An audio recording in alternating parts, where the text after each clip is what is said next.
Bismillahirrahmanirrahim. Alhamdulillahilladzi azzana bil iman bih wa hadana ila azimi syari'atih wa as'adana bittiba'i afdhalir rusuli. Asyhadu an la ilaha illallah wahdahu la syarikalah fi uluhiyyatihi wa rububiyyatihi wa asma'ihi wa sifatih. Wa asyhadu anna Muhammadan abduhu wa rasuluh. Allahumma salli wa sallim wa barik ala sayyidina Muhammadin wa ala alihi wa sahbihi ajma'in, amma ba'd. Ilahi anta maqsudi wa ridhaka matlubi, a'tini mahabbataka wa ma'rifataka.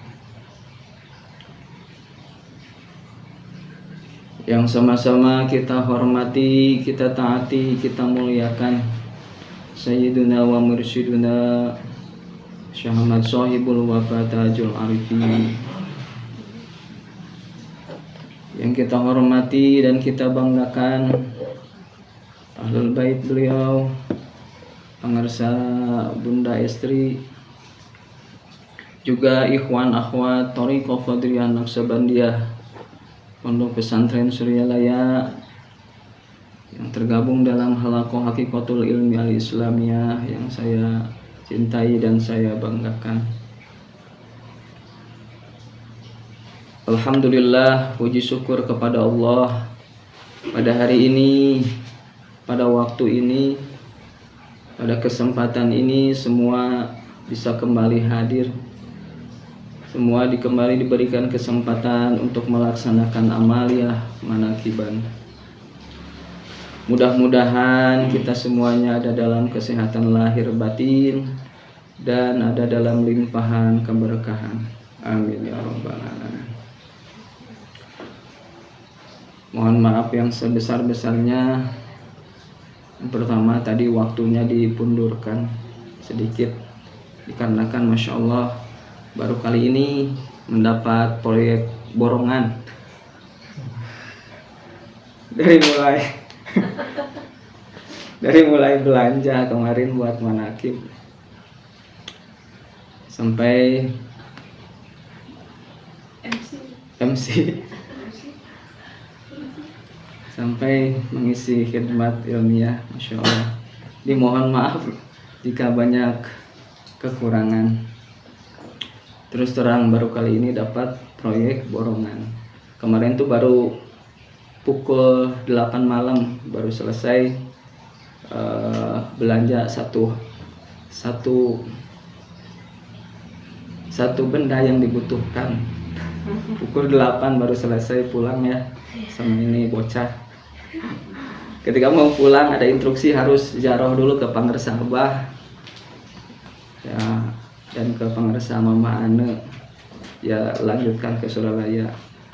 Pulang beres-beres tempat, beres itu juga belum beres karena melihat jam waktu sudah pukul 23, jadi tidur dulu. Rencana bangun itu pukul 2, tapi alarm tidak terdengar, mungkin karena capek. Bangun pas subuh pukul 4, Masya Allah langsung beres-beres semuanya. Akan tetapi sesulit apapun tetap kita harus melaksanakan dengan istiqomah amaliyah manakiban.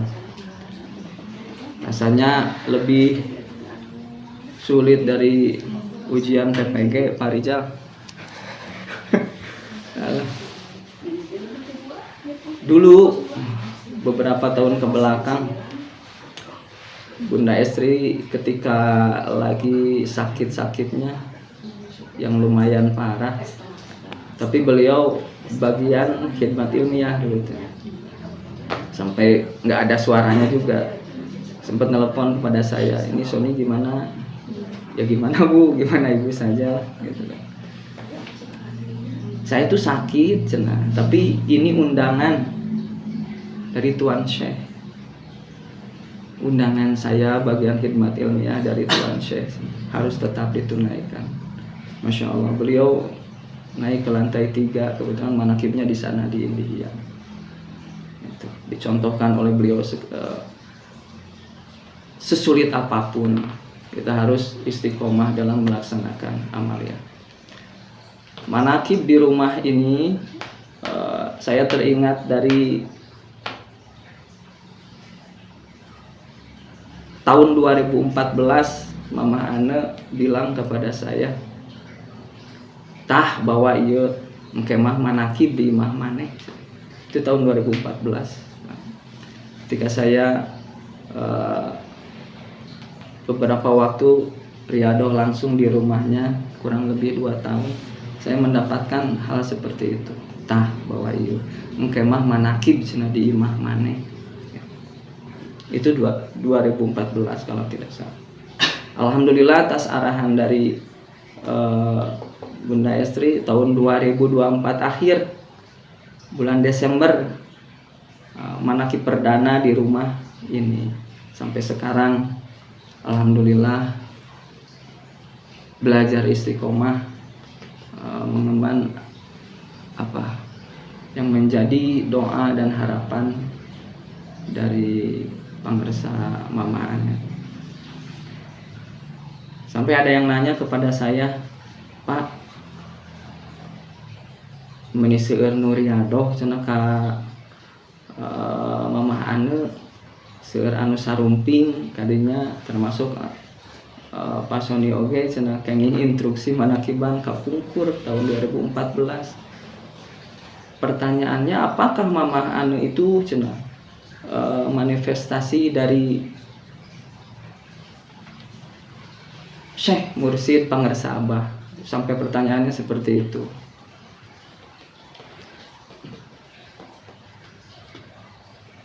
Saya jawab dengan tegas bahwa beliau bukanlah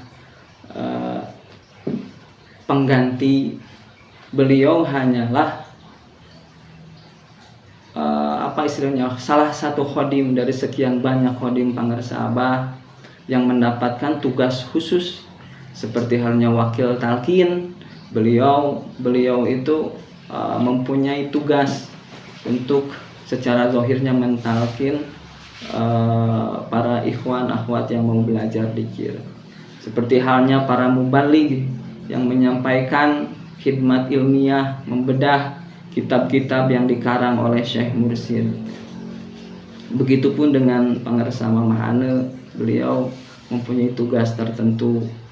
Barang siapa yang mau memperdalam amalia, memperdalam tentang kolbu, maka beliau mengemban tugas seperti itu.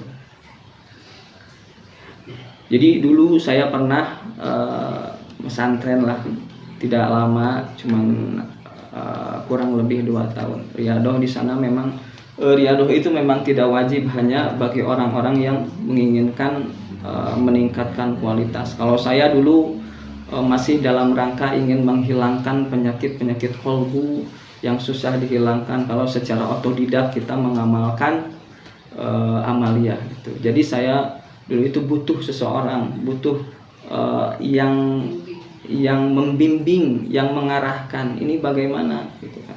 Tidak hanya mengamalkan saja zikir 165 beres sholat kemudian khotaman.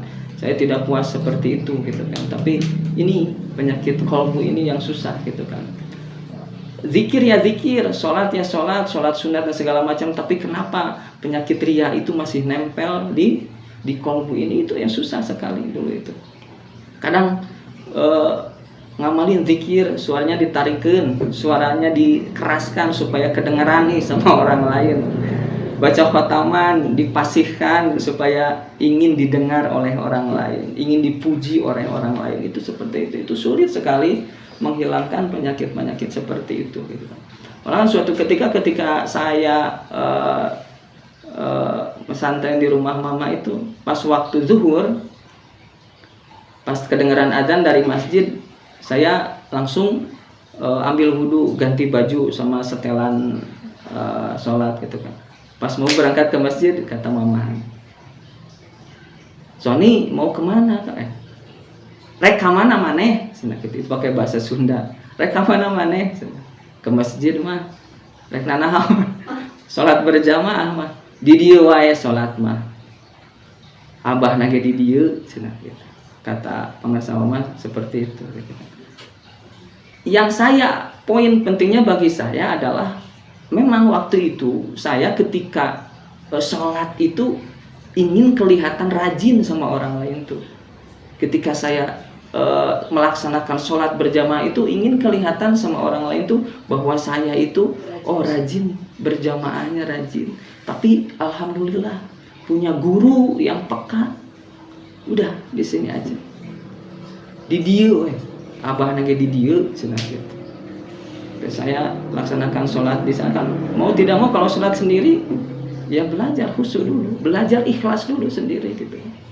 Seperti itu. Kalau tanpa ada yang mengarahkan, masya Allah sulit. Saya sendiri itu memang sulit. Maka dulu saya memang butuh seorang yang mengarahkan. Malah kan ada seorang dosen yang nanya sama saya waktu itu, Kang, pernah di nuju di mama anu muhun cinta. Tos sabar alami nembe satahun lampu. Bener, kuat cenah Kang. Emang kumaha gitu Pak, cinta gitu. Iya, kan mama mah galak cenah gitu kan. Keras orangnya gitu kan. Kalau sekilas melihatnya atau hanya dengar saja dari orang lain, pasti akan menyimpulkan demikian. Saya dulu juga pernah ketika acara ulang tahun beliau pengarsa mama. Dalam acara yang lagi banyak orang, kebetulan saya itu waktu itu lagi punya masalah yang sulit dipecahkan, sulit sekali dipecahkan menurut saya gitu kan. Saya datang ke sana itu ke mama itu ingin meminta pencerahan terkait masalah yang saya dapat gitu kan, yang saya hadapi gitu kan. Tapi karena tidak ada waktu, karena kebetulan hari itu lagi acara mau persiapan ulang tahun. Dalam acara ulang tahun ya kan, mama anu ke saya, goblok mana Mas Sony. Entah kenapa itu ada kata-kata seperti itu gitu kan. Untungnya saya sudah tahu gitu kan, perkataan beliau itu mengandung makna yang dalam. Sampai 3 kali itu bilang, kok blog sih sama Sony, gitu kan. Ngahulang saya itu kan. Kalau orang biasa, wah udah pundung itu mau balik deh gitu. Untung saya udah sedikitnya tahu gitu kan. Kok blog sih sama Sony, gitu. Di hadapan banyak orang, masya Allah. Tapi saya sambil ngahulang gitu kan, terima dengan ikhlas kata-kata itu, masya Allah. Sepulangnya, seberesnya itu acara berai gitu. Masya Allah, ada ide untuk menyelesaikan masalah yang saya hadapi. Ternyata kegoblokan saya itu hilang hanya dengan kata-kata dari beliau, tanpa harus ngewirid gitu kan. Itu jadi unik memang metodenya kadang-kadang seperti itu. Maka ketika diterima oleh orang lain atau dilihat oleh orang lain sepintas memang keras gitu kan. Gitu. Tapi bagi yang sudah tahu, masya Allah gitu kan. Kalau sudah tahu tidak akan menyimpulkan demikian. Justru beliau itu bagi saya itu benar-benar seorang yang penuh kasih dan penuh sayang kepada ikhwan akhwat yang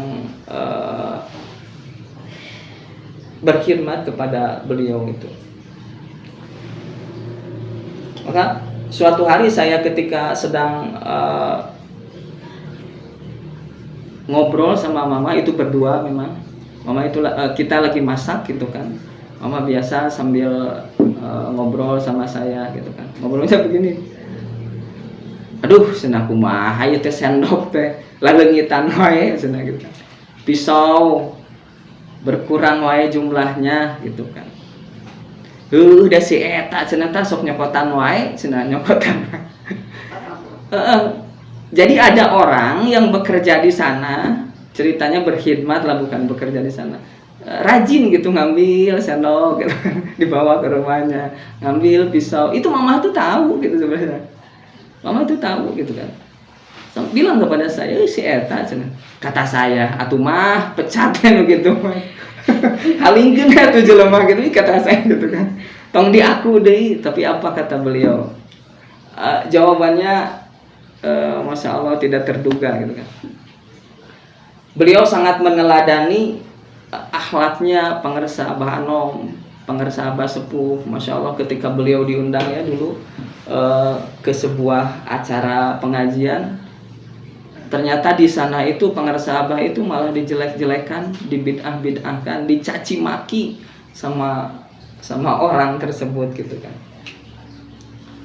Rasulullah SAW juga dulu gitu kan, ketika berhijrah ke Taif, mendapat sambutan dari orang-orang Taif, dilempar dengan batu sampai berdarah-darah.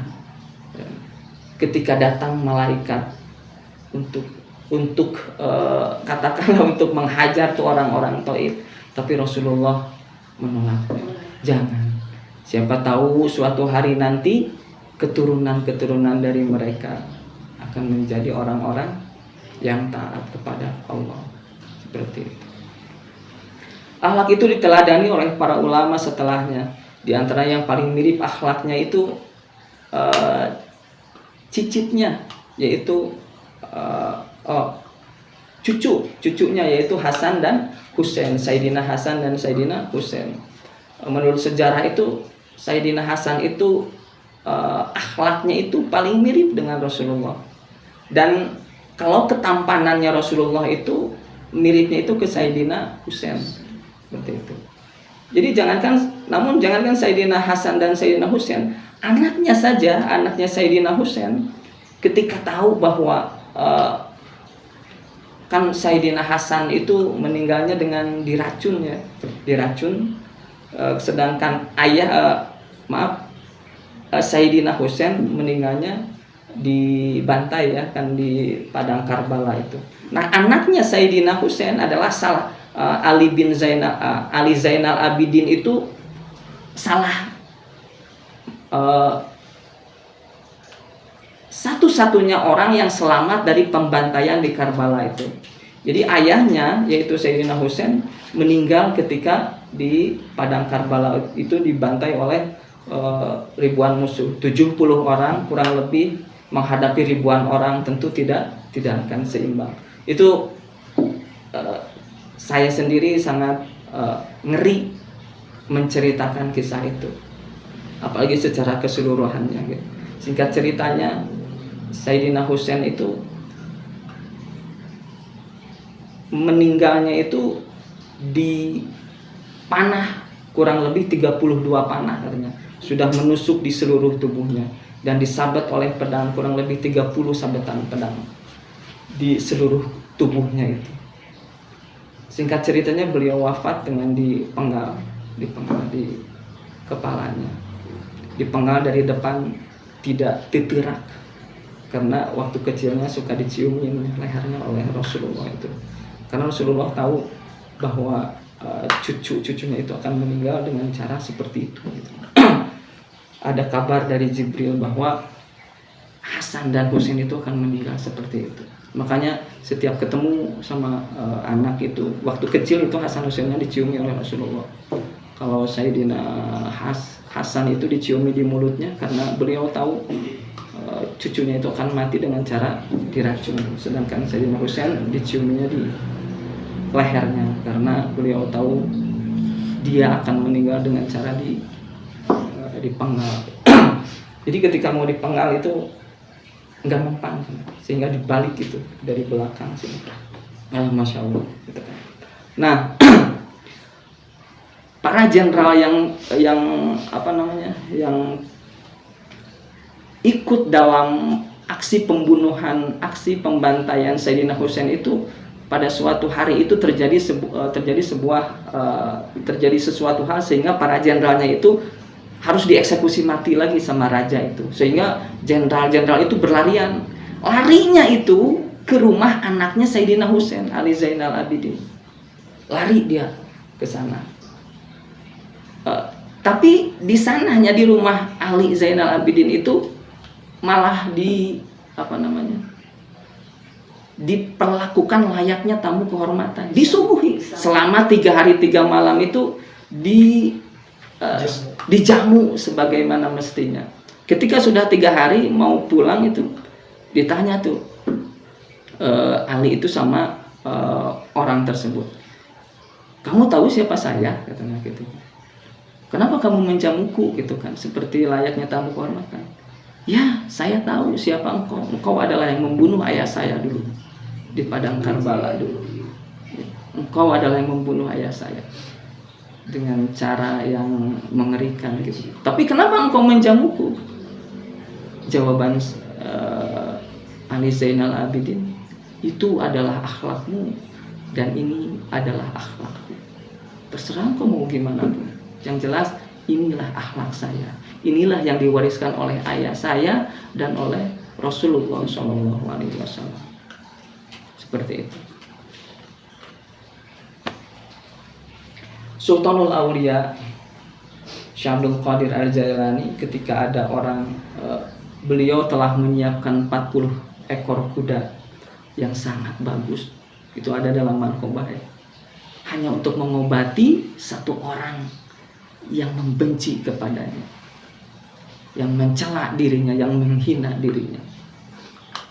Abah Sepuh dulu sesudah dihina, dibid'ah-bid'ahkan, dicaci maki, apa yang beliau lakukan? Menyuruh ajudannya untuk mengambil sejumlah makanan, termasuk beras, katanya kambing, untuk diberikan kepada orang yang telah menghinanya, orang yang telah mencaci maki. Jangankan Syekh Mursyid, keturunannya saja, Mama Anu tuh bilang gini, "Keun wae Sony cenah. Da keur manehna ieu nyokotan barang-barang tadi mah. Sugan we atuh engke mah cenah moal kitu deui sing sabar we. Ngan urang mah ulah kitu cenah." Jadi beliau sangat mengasihi orang. Seburuk apapun orang itu gitu kan, Masya Allah. Sehingga menurut orang lain keras, padahal kalau udah tahu itu welas asihnya, Masya Allah, luar biasa. Namun terkadang kita yang sebaliknya, udah tahu guru kita itu mengasihi kita, kita malah sebaliknya sering membenci dia, membenci orang yang mengasihi kita, karena kita melihatnya hanya sepintas saja. Ketika kita merasa hajat-hajat kita tidak dikabulkan, ketika kita merasa diri kita tidak seperti kemajuannya misal tidak seperti orang lain, itu terkadang kita menyalahkan guru kita. Terkadang kita terus terkadang kita membenci guru kita. Mari kita sama-sama berintrospeksi diri, sama-sama memperbaiki diri. Kata teman saya, "Reka mana deui atuh," gitu. Ini pintunya udah ada gitu, tinggal muka. Kita udah ada pintunya, tinggal muka.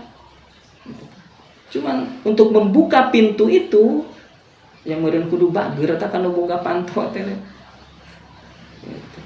Ulah dijauhan wae gitu kan. Ulah digogoreng. Itu kata teman saya. Kasih sayang beliau itu sangat besar sekali, maka dicantumkan oleh pengersa Abah untuk kita ingat, untuk kita selalu baca dan untuk kita amalkan. Kudu asih kajalma nu mikangewa kamana. Harus sayang kepada orang yang membenci kepada kita. Kan udah dicontohkan itu akhlak Rasulullah. Dan seluruh generasi yang melanjutkan risalah beliau. Jadi dicantumkan dalam untayan mutiara, namanya juga untayan mutiara. Mutiara itu sangat berharga sekali. Kudu asih kajalman mikangewa kamana. Komo ieu kanu nyaah ka urang gitu kan. Apalagi kata yang lebih asih, yang lebih dari kata asih. Kepada orang yang membenci kepada kita saja harus asih. Apalagi kepada orang yang benar-benar sayang kepada kita. Berarti istilahnya itu lebih dari asih gitu kan. Insyaallah gitu kan. Wallahu a'lam. Mohon maaf atas segala kekurangan. Assalamualaikum warahmatullahi wabarakatuh. Waalaikumsalam.